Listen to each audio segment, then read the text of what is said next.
Invite the Prime Cabinet Secretary, Mudavadi, and accord him 2 minutes to also say a few words about prayer.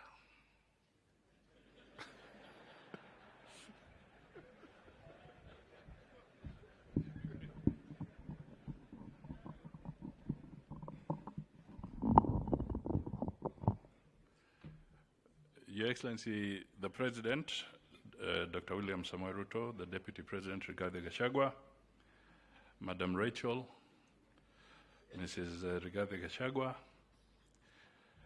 speakers present, dear friends, ladies and gentlemen. Mr. Speaker, you're putting me on the spot. But first, let me say that Lord Michael, your message has been precise and profound. Very powerfully delivered.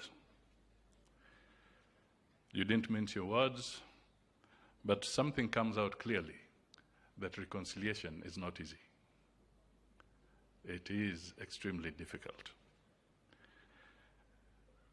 What or who do you meet in a journey to reconciliation? You have critics and you have friends along the way. Critics concentrate on your flaws. Friends will be correctional. They'll help you focus on your potential. So, as Kenyans, we need to ask ourselves, how do we navigate between the critics and the friends on our journey to reconciliation? Do you give critics more time than you give to your friends? Or do you balance it out? But one thing is clear. If you have to reconcile, do not be discouraged by your critics. Reconciliation also means coming to terms with reality and learning how to navigate within that space. Reconciliation also means sacrifice to uplift the downtrodden. Mr. Hastings, as you spoke, you talked of the second vulture. The question that we ask ourselves, the Constitution of Kenya demands so many things of us.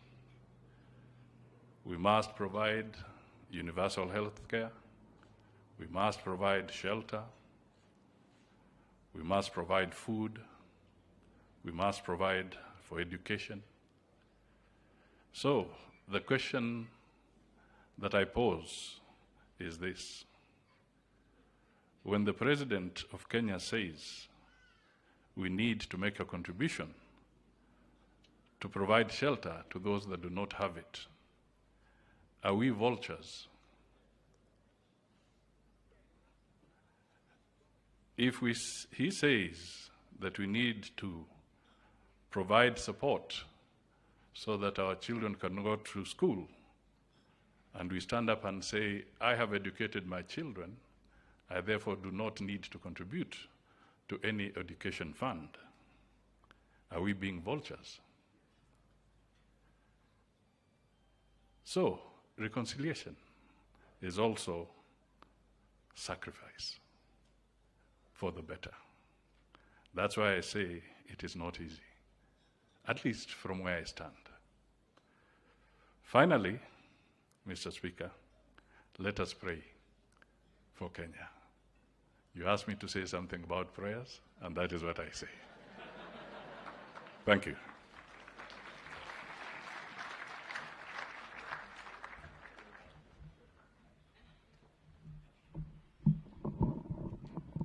Thank you very much. Allow me now, Your Excellency, to invite one lady from Parliament, give her 2 minutes to also say something. She has of late been in some turbulent waters, but she's looking very steady. Her name is the Honorable Sabina Chege.